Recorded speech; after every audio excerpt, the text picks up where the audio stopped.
تقریب سے کچھ دن پہلے پروفیسر سرمد نے مجھے اپنے آفس میں بلایا۔ وہ کمپیئرنگ کے متعلق کچھ ضروری ہدایات دینا چاہتے تھے۔ میں ان کے آفس میں بیٹھا تھا کہ جب اس کی خوبصورت نسوانی آواز عقب سے سنائی دی۔ میں آئی کم ان سر؟ آواز اتنی خوبصورت تھی کہ میں نے بے اختیار پلٹ کر پیچھے دیکھا، اور پہلی نظر کے بعد دوسری تو تب جاتی جب پہلی نظر پلٹ کر واپس آئی۔ لیمن رنگ کے سادہ قمیض کیپری میں ملبوس وہ سلیقے سے گرے رنگ دوپٹہ سر پر اوڑھے ہوئے تھی۔ اس کی ہلکی گندمی رنگت پر یہ رنگ خوب جچ رہا تھا۔ بڑی غزالی آنکھیں اور سیاہ پتلیاں اس کے چہرے کا خاصہ تھیں۔ جی صبور، آئیں۔ سر سرمد نے اسے اندر آنے کے لیے کہا تو وہ مسکراتی ہوئی آگے بڑھی۔ اسی میٹھے سے لہجے میں سلام جھاڑا اور پروفیسر کے اشارہ کرنے پر میری برابر والی نشست پر براجمان ہو گئی۔ ہادی، یہ صبور واجد ہے، IT department BSc first year, professor Sarmad نے تعارف کروایا تو میں نے گہری مسکراہٹ کے ساتھ سر کو ہلاتے ہوئے اس کی طرف دیکھا۔ اور صبور، یہ ہادی جاوید ہیں، یہ کسی تعارف کے محتاج نہیں ہیں، ہماری یونیورسٹی کے ہونہار طالب علم ہیں، انجینئرنگ میں دوسرا سال ہے۔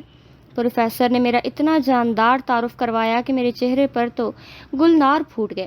اس نے بہت نزاکت سے سر پر دوپٹہ جماتے ہوئے مجھے دیکھ کر سر ہلایا اور مسکراہٹ کا تبادلہ کیا۔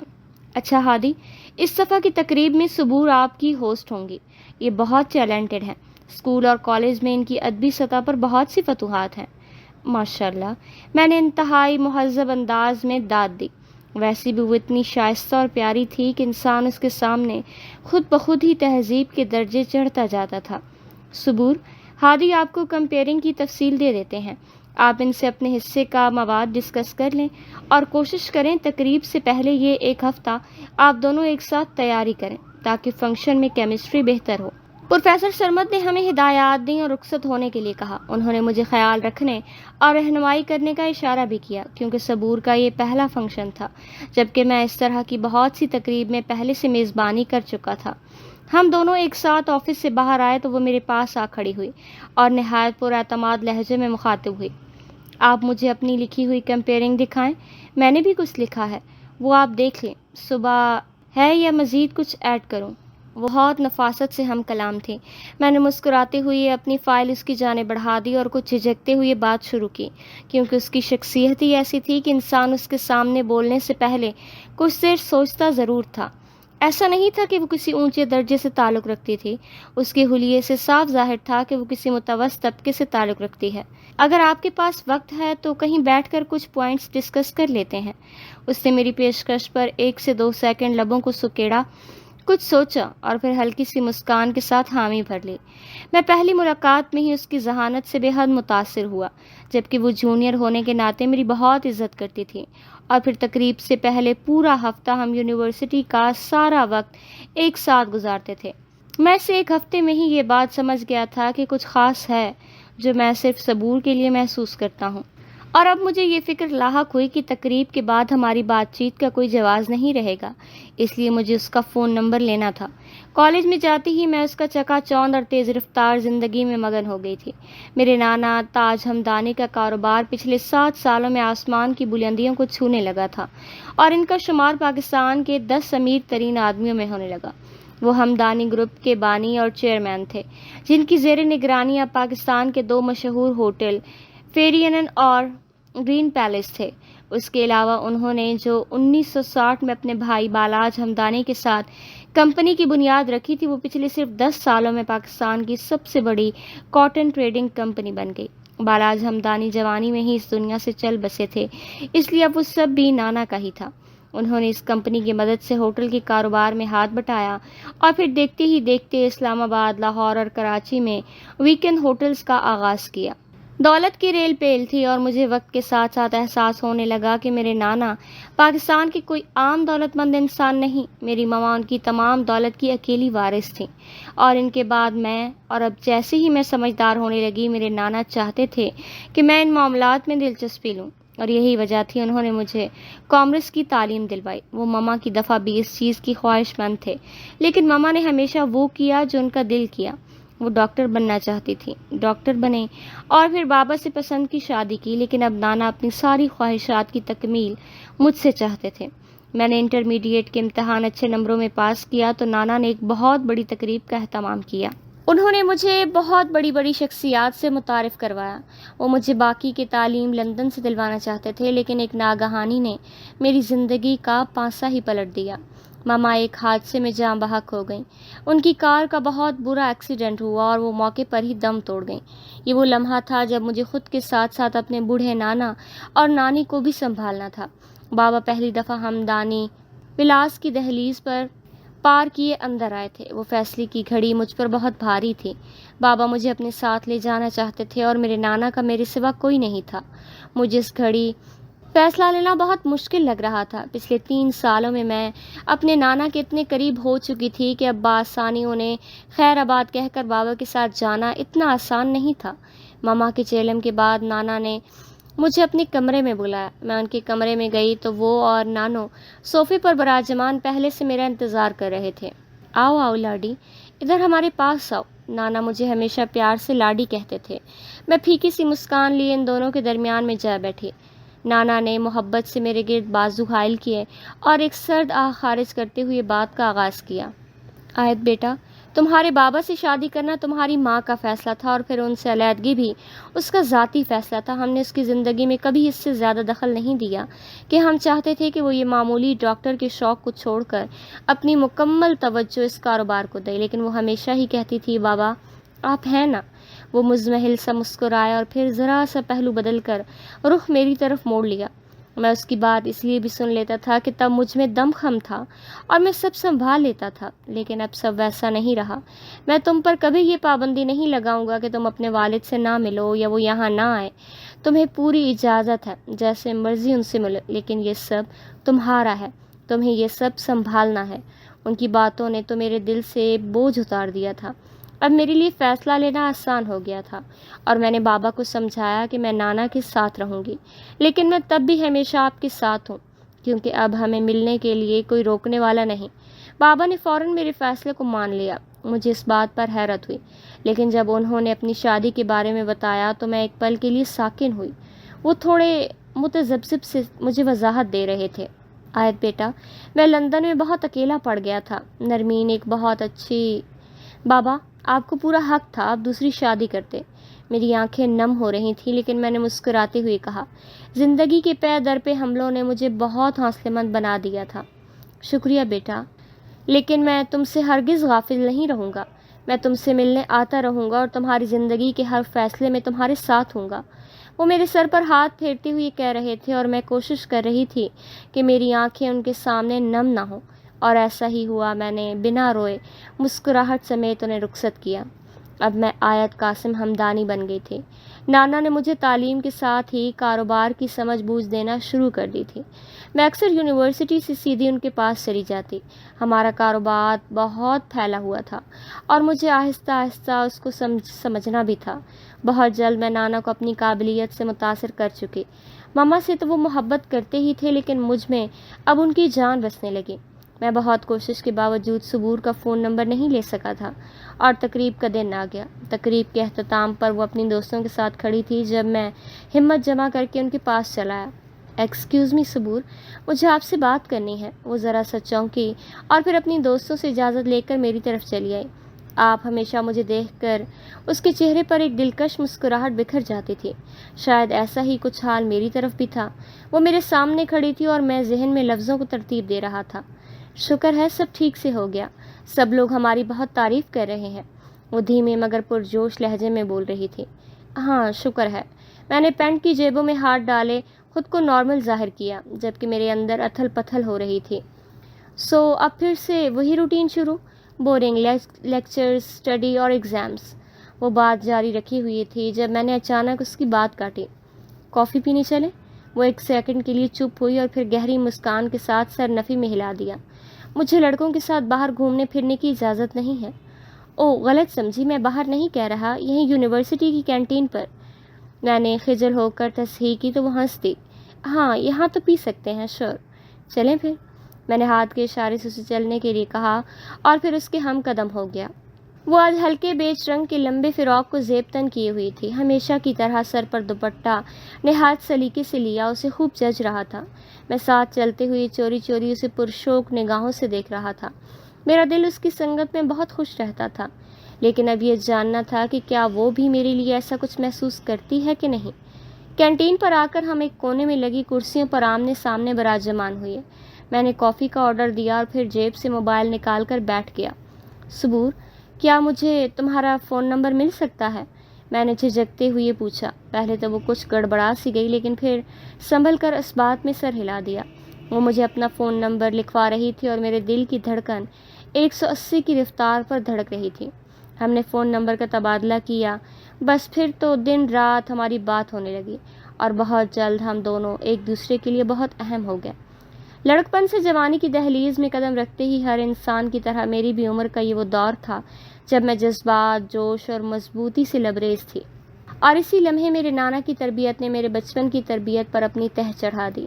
میری شخصیت میں اب ان کی شخصیت کی تاثیر کھلنے لگی۔ انہوں نے میرے ذہن میں بٹھایا کہ دولت اور طاقت زندگی میں ہر دوڑ جیتنے کے لیے کتنی ضروری ہوتی ہے۔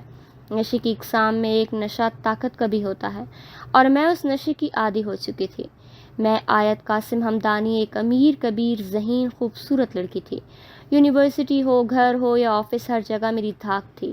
نانا میری آنکھ کے اشارے پر ہر کام جھٹ پٹ کروا دیتے تھے۔ وہ میری خوشی کے لیے ہر حد تک جاتے تھے۔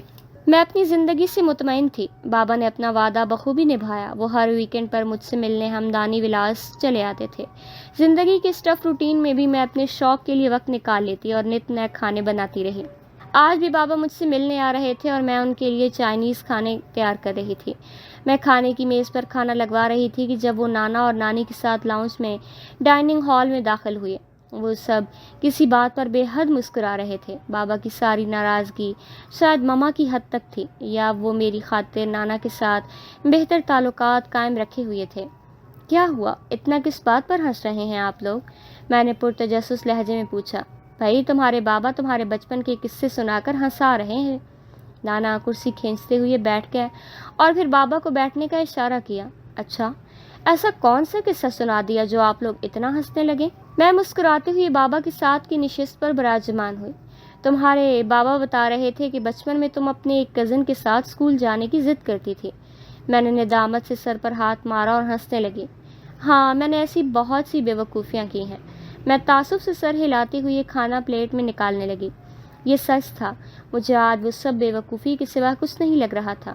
وقت کے ساتھ ساتھ انسان کتنا بدل جاتا ہے، مجھے آج اس بات کا احساس ہوا۔ ہادی کی بہن اقرا یاد ہے؟ بابا نے ڈش اپنی طرف کھسکاتے ہوئے مجھ سے پوچھا۔ انہوں نے ہادی کا ریفرنس اسی لیے دیا کہ انہیں یقین تھا کہ میں ہادی کو نہیں بھولی ہوں گی۔ میں نے 1-2 سیکنڈ کے لیے پیشانی پر بل ڈالے، ذہن پر زور دیا اور اقرا کا چہرہ ذہن میں آتے ہی سر اس بات میں ہلا دیا۔ جی یاد ہے، وہ ہادی کی بہن، بڑی بہن؟ میں نے آبرو اچکاتے ہوئے تصدیق چاہی۔ ہاں وہی، اس کی شادی ہے نیکسٹ منتھ۔ جاوید بھائی نے تمہیں انوائٹ کیا ہے۔ اچھا، واہ، میں نے ستائشی انداز میں کہا اور پانی کا گلاس لبوں سے لگایا۔ تو پھر تم جاؤ گی؟ بابا نے جیسے ہی مجھ سے پوچھا میں نے فوراً نانا کی طرف دیکھا۔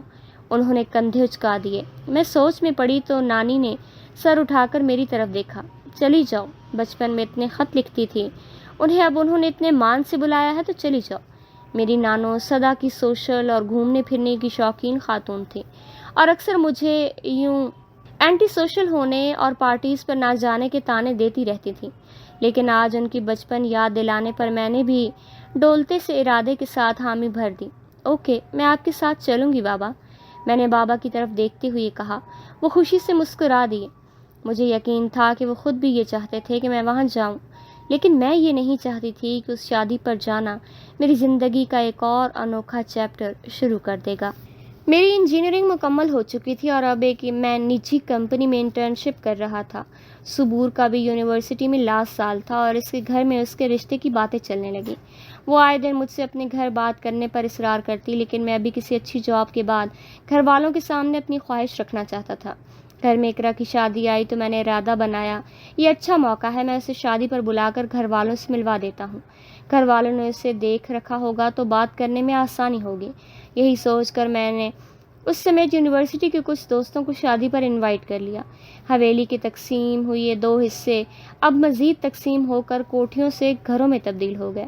سب بچے بڑے ہو گئے تھے، اخراجات بڑھ گئے تھے اور سب کو اپنی اپنی پڑ گئی تھی۔ ہمارے پاس بھی اب یہ گھر اور زمین کے چند ایکڑ تھے، جن میں سے ابا اب 1 ایکڑ زمین بیچ کر اقرا کی شادی کر رہے تھے۔ اقصیٰ ڈاکٹر بن رہی تھی، اس کے بھی اچھے خاصے اخراجات تھے۔ اب تو اماں ابا کی نظریں میری اچھی ملازمت پر ہی ٹکی تھیں۔ ایسے میں ابا اکثر دل برداشتہ ہو کر مجھے ڈاکٹری نہ پڑھنے کے طعنے دینے لگے، لیکن میں ان کو کیسے سمجھاتا کہ میں کوئی عام طالب علم نہیں ہوں۔ میں نے یونیورسٹی میں ٹاپ کیا ہے اور اب انٹرنشپ مکمل ہوتی ہی کہیں اچھی ملازمت ضرور مل جائے گی۔ گھر میں شادی کی تیاریاں عروج پر تھیں اور کل مہندی کا فنکشن تھا۔ ہمیں آج کچھ دیر پہلے ہی آفس سے واپس لایا گیا اور اب نہا کر میں باہر نکلا۔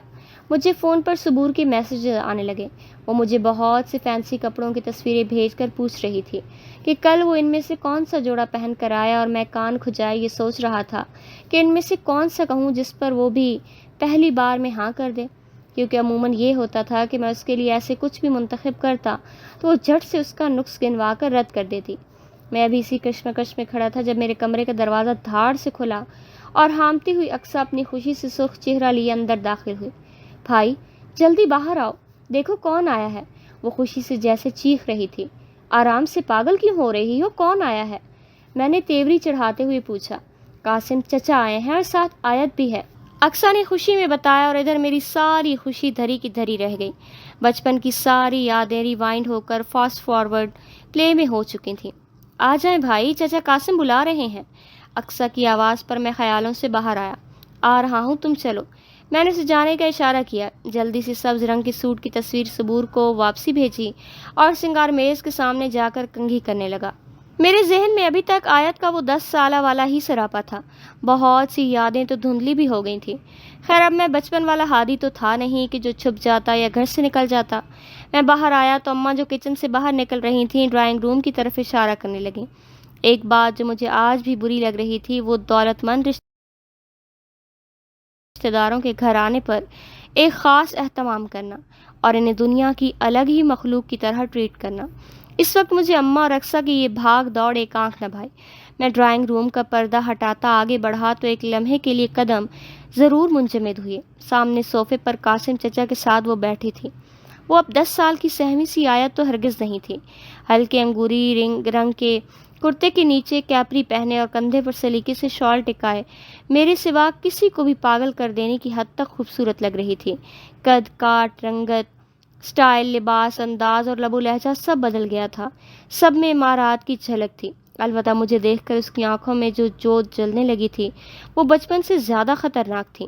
السلام علیکم، میں نے سنجیدگی سے سلام جھاڑا۔ قاسم چچا مجھے دیکھ کر ہمیشہ کی طرح والہانہ انداز میں اپنی جگہ سے اٹھ کھڑے ہوئے۔ ماشاءاللہ ماشاءاللہ، ہادی تو بہت خوبرو نکلا، بالکل دادا مرحوم پر ہے۔ کیوں بھائی جی؟ قاسم چچا نے ابا کی طرف دیکھ کر تصدیق چاہی۔ ابا نے ہنستے ہوئے سر ہلایا۔ وہ مجھ سے بغل گیر ہوئے تھے۔ جب میں نے آیت کو اپنی جگہ سے اٹھتے دیکھا، میں چچا سے مل کر سیدھا ہوا تو اس نے بڑی ادا سے میری طرف ہاتھ بڑھایا۔ اس کی بھوری آنکھیں چمک رہی تھیں، گہری مسکراہٹ کے باعث گلابی گالوں میں گڑھے گہرے تھے۔ اب قاسم چچا اور ابا ہماری طرف متوجہ تھے۔ میں نے مصنوعی مسکراہٹ کے ساتھ اس کے ہاتھ کی بس کچھ انگلیوں کو تھاما اور پھر فوراً چھوڑ دیا۔ بیٹھو بیٹا۔ اس سے پہلے کہ میں سلام کر کے وہاں سے نکلتا، قاسم چچا نے مجھے بیٹھنے کا کہا اور ابا نے فوراً اپنے ساتھ کی نشست کی طرف اشارہ کر دیا۔ میں مصنوعی مسکراہٹ سجائے ابا کے ساتھ بیٹھ گیا۔ مبارک ہو بیٹا، جاوید بھائی نے بتایا کہ یونیورسٹی میں بھی ٹاپ کیا ہے، یہاں تو مجھ سے آگے نکل گئے، قاسم چچا ہنستے ہوئے کہہ رہے تھے۔ میں نے سر جھکا کر صرف مسکرانے پر اکتفا کیا۔ آیت کی گہری نظریں مجھ پر مرکوز تھیں، جن سے مجھے اب الجھن ہونے لگی تھی۔ آیت بیٹا، آپ کیا پڑھ رہی ہیں؟ ابا نے نہایت ادب سے آیت سے پوچھا۔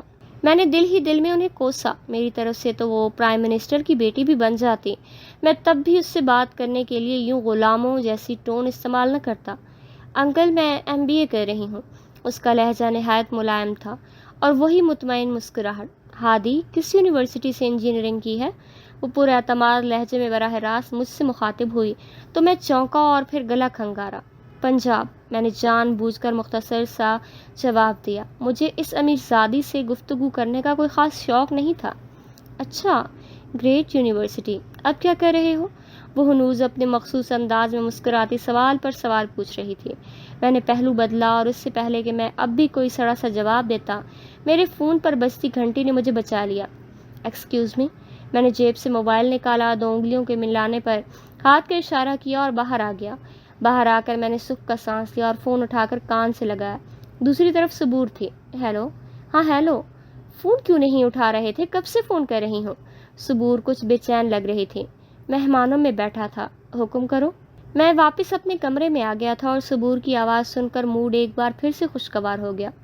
حکم تو نہیں، معذرت کرنی ہے۔ اس کی آواز بجھی بجھی سی لگی۔ میں نے تشویش میں آبرو اچکاتے ہوئے پوچھا، معذرت؟ وہ کس لیے؟ میں کل مہندی پر نہیں آ سکوں گی۔ اور میرا دل کرچی کرچی ہوا۔ کیوں یار؟ میں بچوں کی طرح منہ بسور کر بیڈ پر بیٹھ گیا۔ پلیز ہادی، ناراض مت ہونا، حنان کا پھر سے مسئلہ ہو گیا ہے۔ بابا بہت اپسیٹ ہیں، وہ اپنے بھائی کے متعلق بتا رہی تھی۔ اس کا بھائی آج کل غلط لڑکوں کے ساتھ گھومنے پھرنے لگا تھا اور 1-2 دفعہ نشہ کرتا ہوا بھی پکڑا گیا۔ تو اب مجھے ہلکا ہلکا غصہ آنے لگا تھا اور اب میں تیوری چڑھاتے ہوئے پوچھ رہا تھا، تو اب یہ کہ آئی ایم ریئلی سوری۔ اس نے لاڈ سے کہا۔ میں سنجیدہ تھا۔ شادی پر آؤ گی؟ سپاٹ لہجے میں پوچھا۔ ہاں آؤں گی۔ مایوس بھرا لہجہ تھا۔ میرا دل بجھ سا گیا۔ مطلب شادی پر بھی نہیں آ سکو گی؟ میں پوری کوشش کروں گی۔ میری بہن کی شادی ہے صبور، میں تمہیں سب کے ساتھ انٹروڈیوس کروانا چاہتا ہوں۔ بہت پلاننگ کی تھی میں بیچارگی سے وضاحت دے رہا تھا۔ دوسری طرف وہ کچھ دیر خاموش رہی، پھر بولی، آئی نو، میں آ رہی تھی، لیکن تم تو جانتے ہو حنان میرا اکلوتا بھائی ہے اور بابا اس کو لے کر کتنے پریشان ہے۔ ایسے میں شادی پر آ جاؤں؟ تم خود سوچو ہادی، یہ میری فیملی ہے۔ مجھے فوراً اس کی پریشانی کا احساس ہوا۔ مجھے باہر سے پھر سے آوازیں آنے لگی تھیں۔ اقصیٰ چیخ رہی تھی، بھائی ابا بلا رہے ہیں۔ میں نے دانت پیس کر ایک دفعہ غصے سے دروازے کے پار گھورا اور پھر صبور سے مخاطب ہوا، اوکے ریلیکس، میں ناراض نہیں ہوں گا، اپنا خیال رکھنا، میں چاہتا ہوں۔ مجھے آواز دے رہا ہے کوئی۔ اوکے، مجھے شادی آن لائن دکھانا؟ اچھا، دکھاؤں گا، چلو اب بائے۔ میں نے جلدی سے فون بند کیا کیونکہ اقصیٰ اب میرے سر پر آن کھڑی تھی۔ بھائی سن بھی لیا کرو۔ چلو میں آ رہا ہوں، میں نے نخوت سے کہا اور سر گرائے پھر سے ڈرائنگ روم کی طرف چل دیا۔ میں شادی پر آنا نہیں چاہتی تھی، لیکن ابا کے بہت اصرار پر آنا پڑا۔ ان کی بیوی نرمین شادی پر نہیں آنا چاہتی تھی، شاید اس لیے بھی ابا مجھے ساتھ لانے پر بضد تھے۔ میں ان کے ساتھ اس شرط پر آئی تھی کہ میں صرف تقریب کے وقت وہاں آیا کروں گی، باقی وقت میں لاہور میں موجود ہمارے ہمدانی ہاؤس میں ہی رہوں گی۔ بابا مان گئے۔ ہم لوگ دوپہر کی پرواز سے لاہور پہنچے اور پھر بابا کے کہنے پر پہلے سیدھا حویلی آنے پر راضی ہو گئے۔ یہاں سب کچھ بدل گیا۔ بچپن میں جو حویلی ہوا کرتی تھی اس کا تو نام و نشان نہیں رہا۔ ایک ہی قطار میں 5-6 گھر بن گئے۔ ہم پہلے حامد چچا کی طرف گئے اور وہاں سے جاوید تایا کی طرف، یعنی شادی والے گھر آئے۔ یہاں کے لوگوں کی محبت اب بھی ویسی تھی، لیکن اب میں نے اپنے لیے سب کی نظروں میں ایک جھجک محسوس کی جو پہلے نہیں ہوا کرتی تھی۔ جاوید چچا کے گھر ہم لوگ ڈرائنگ روم میں بیٹھے تھے جب انہوں نے ہادی کو بلاوا بھیجا۔ میں کچھ متجسس ضرور تھی کہ وہ اب کیسا ہوگا، لیکن میرے دل میں اپنی بچپن کی نادانیوں کا گلٹ بھی تھا۔ خیر اب میں ویسی نہیں تھی کہ ہادی جیسا کوئی بھی میری انسلٹ کرتا رہے اور میں چپ چاپ برداشت کروں۔ میں یہ سوچ ہی رہی تھی کہ جب وہ کمرے میں داخل ہوا۔ آسمانی رنگ ٹی شرٹ اور جینز میں ملبوس وہ نکھرا نکھرا سا تھا، بے حد پرکشش لگ رہا تھا۔ اس نے ایک نظر مجھے دیکھا، ٹھٹکا، لیکن پھر اگلے ہی لمحے نگاہیں پھیر لیں۔ ایسا نہیں تھا کہ میں نے آج سے پہلے کوئی خوبصورت، چارمنگ اور ہینڈسم لڑکا نہیں دیکھا تھا۔ میری سوسائٹی اور سرکل میں ایسے لڑکوں کی بھرمار تھی، لیکن ہادی جاوید عمر میں آج بھی کچھ ایسا ہی تھا جو آیت ہمدانی کو دیوانہ بنا گیا۔ کچھ لمحے کے لیے تو میں مبہوت ہو کر اسے تکتی رہی، لیکن پھر اس شہر سے نکلنے میں کامیاب ہوئی اور پر اعتمادی سے اس سے بات کرنے لگی۔ وہ اب بھی اتنا ہی کم گو تھا، یا شاید مجھ سے آج بھی الرجک تھا۔ مجھے دل ہی دل میں ہنسی آنے لگی۔ اب یہ بچپن نہیں تھا اور نہ ہی میں اتنی ناسمجھ تھی اس کے بگڑتے تیور کہ اس کے بگڑتے تیور بھانپ نہ سکتی۔ مجھے خود پر اعتماد تھا کیونکہ میں جانتی تھی کہ میں کیسی ہوں، اور اس کی یہ الرجی زیادہ دیر رہنے والی نہیں۔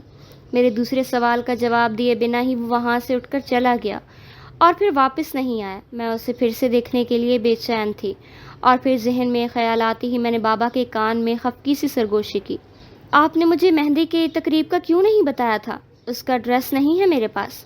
بابا نے چونک کر میری طرف دیکھا اور پھر مسکرا دیے، چائے پی لیں پھر چلتے ہیں، خرید لو۔ آپ رہنے دیں، آرام کریں، میں کسی اور کے ساتھ چلی جاتی ہوں۔ بابا جیسے فوراً میری انکہی منشا سمجھ گئے۔ ہاں، ہادی کے ساتھ چلی جاؤ۔ انہوں نے میرے دل کی بات کی اور جاوید تایا کی طرف متوجہ ہوئے۔ بھائی صاحب، ہادی کہاں گیا ہے؟ یہ ذرا آیت کو مارکیٹ تک لے جاتا، اس سے مہندی کا ڈریس لینا ہے۔ اس نے کہاں جانا ہے؟ یہیں ہوگا، ابھی بلاتا ہوں۔ اس سے پہلے کہ وہ ہادی کو بلا کر لانے کے لیے اپنی جگہ سے اٹھتے، اقصیٰ لوازمات کی ٹرے تھامے کمرے میں داخل ہوئی۔ جاؤ بیٹے، بھائی کو بلا کر لاؤ فوراً۔ انہوں نے اقصیٰ کو حکم دیا اور واقعی چند منٹ بعد وہ سپاٹ چہرہ لیے کمرے میں موجود تھا۔ جی ابا، آپ نے بلایا؟ یہ آیت بیٹا کو بازار لے جاؤ، اسے کچھ خریدنا ہے۔ میں اس کے چہرے پر نظریں جمائے بیٹھی تھی اور اس کے چہرے کے بدلتے رنگ دیکھ کر میری مسکراہٹ مزید گہری ہوئی۔ ابا، میں تو کل کے انتظامات دیکھنے جا رہا تھا۔ اس نے یقیناً بہانہ گھڑا تھا جسے جاوید تایا نے فوراً رد کر دیا۔ نہیں، وہ علی دیکھ لے گا، تم آیت کے ساتھ جاؤ۔ انہوں نے کڑے تیور سے حکم دیا اور وہ فوراً سر جھکائے حامی بھر گیا، جبکہ چہرے کی سرخی سے صاف ظاہر تھا کہ یہ سب محترم کو بیزار کیا گیا تھا۔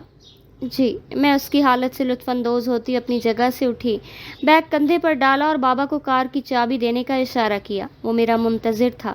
چلیں، میں نے پاس جا کر گہری مسکان کے ساتھ چلنے کے لیے کہا تو اس کے چہرے کے تاثرات مزید سخت ہو گئے، لیکن کچھ بھی کہے بنا وہ میرے ساتھ چل پڑا۔ ایک تو میرا موڈ صبور کے نہ آنے کی وجہ سے خراب ہو گیا تھا، دوسرا آیت کو بازار لے کر جانے کی خبر نے تو مجھے جلا کر رکھ دیا۔ میں کار ڈرائیو کر رہا تھا اور وہ سن گلاسز چڑھائے میری برابر کی نشست پر کسی مہارانے کی طرح براجمان تھی۔ وہ مجھے کسی بھی شاپنگ مال لے جانے کا حکم دے چکی تھی۔ میں سپاٹ چہرے کے ساتھ ڈرائیو کر رہا تھا جب اس نے بات شروع کی۔ سب کچھ بدل گیا، شہر، حویلی، محلہ، چیزیں، لوگ۔ میں ناک کی سیٹ پر دیکھتے ہوئے ڈرائیو کر رہا تھا، ایسے جیسے میں اسے سن نہیں رہا ہوں۔ وہ بات جاری رکھی ہوئی تھی، اگر کچھ نہیں بدلا تو وہ تم۔ میں چونکا تو وہ ہنسی، میں نے لب بھینس لیے تو وہ کھلکھلا دی۔ کیا پاگل تھی وہ یا جان بوجھ کر ایسا کر رہی تھی؟ میں نے غصے میں موڑ کاٹا تو کار کے ٹائر چرچرائے اور اس نے ہنسی کو دباتے ہوئے پھر بات وہیں سے جوڑی۔ تم ویسی ہی ہو جیسا میں چھوڑ کر گئی تھی۔ ڈیپ آبزرویشن ہے۔ میں آج بھی تم سے بات کرنے میں انٹرسٹڈ نہیں۔ میں نے دل میں سوچا مگر کہا نہیں۔ پتہ نہیں کیوں، لیکن اب ہمارے بیچ ایسا کچھ نہیں تھا کہ میں اس کے منہ پر اسے سنا دیتا۔ شاید ایک کلاس گیپ تھا، یا پھر شاید یہ خیال کہ اب وہ ہمارے گھر میں میرے سر پر مسلط رہنے والی تھی۔ وہ اب انہماک سے کھڑکی کے پار دیکھ رہی تھی، پھر اچانک رخ موڑ کر مجھ سے مخاطب ہوئی۔ اچھا شہر ہے، لاہور بھی شفٹ ہوا جا سکتا ہے۔ کیوں؟ میرے پاؤں یک لخت بریک پر دباؤ ڈال گئے۔ کار نے ہلکا سا جھٹکا کھایا، وہ بھی آنکھیں کھول کر سیدھی ہوئی۔ آف، لیکن میں خود ڈرائیو نہیں کر سکتی ہوں یہاں۔ میں نے خونخوار نگاہوں سے اسے گھورا اور کار مال کے پارکنگ کی طرف لے گیا۔ میں انتہائی بیزار تھا اور یہ سب جلد سے جلد نپٹانا چاہتا تھا، لیکن وہاں وہ محترمہ اتنی ہی تسلی میں سب کچھ کر رہی تھی۔ میں دنیا گھوم چکی تھی، لیکن جو احساس اور سرور یہاں اس کے پہلو میں تھا کہیں اور نہیں تھا۔ اس کی بے رخی میں بھی اپنائیت تھی، اس کی ہر ادا پر دل نثار تھا۔ آج سے پہلے سب ہونے کے باوجود زندگی بے رونق اور بے مقصد لگتی تھی، لیکن اس کو دیکھ کر لگا زندگی کا رنگ تو بس وہی ہے جو آج بھی یہ چاہتی تھی کہ وہ مجھ سے بات کرے، اور وہ آج بھی ویسا ہی تھا، مجھ سے بیزار، اکھڑا اکھڑا سا۔ لیکن میں بھی آیت تھی، مستقل مزاج تو میں بچپن سے ہی تھی، لیکن اب مجھ میں بہت حوصلہ اور ٹھہراؤ آ گیا۔ پارکنگ میں گاڑی کھڑی کرنے کے بعد میں کار سے اتری تو وہ وہیں سیٹ پر بیٹھا رہا۔ میں گھوم کر اس کی طرف گئی، کھڑکی کے شیشے پر دستک دی۔ اس نے شیشہ نیچے کیا اور میرے کچھ بھی پوچھنے سے پہلے ہی جواب دینے لگا۔ آپ جاؤ، شاپنگ کرو، میں یہیں ہوں۔ میں نے ہنسی دبائی۔ تم کیا سمجھے؟ مجھے شاپنگ مال کا راستہ نہیں آتا، میں اکثر لاہور میں ہی ہوتی ہوں۔ تمہیں اسی لیے لے کر آئی ہوں کہ میرے ساتھ میرا ڈریس پسند کرنے میں مدد کرو، میں نے ہنستے ہوئے کہا اور پھر دروازہ کھول دیا۔ اس نے کھا جانے والی نظروں سے مجھے گھورا، لیکن پھر چند سیکنڈ کے بعد اتر کر میرے ساتھ چل پڑا۔ میری مسکراہٹ ایک بار پھر گہری ہوئی۔ تمہارا مہندی کا ڈریس کس کلر میں ہے؟ ایک دکان کے مختلف کپڑوں کو ریکس میں آگے پیچھے کرتے میں نے مصروف لہجے میں پوچھا۔ کوئی جواب نہیں آیا تو میں مڑی۔ وہ چند قدم کی دوری پر کھڑا موبائل میں مصروف تھا۔ میں پاس گئی اور اس کے کندھے پر ہلکی سی چیت لگا کر متوجہ کیا۔ تمہارا مہندی کا ڈریس کس کلر میں ہے جو تم کل پہنو گے؟ وہ کچھ دیر مجھے کڑے تیوروں سے گھورتا رہا، پھر مختصر سا جواب دیا، گرین۔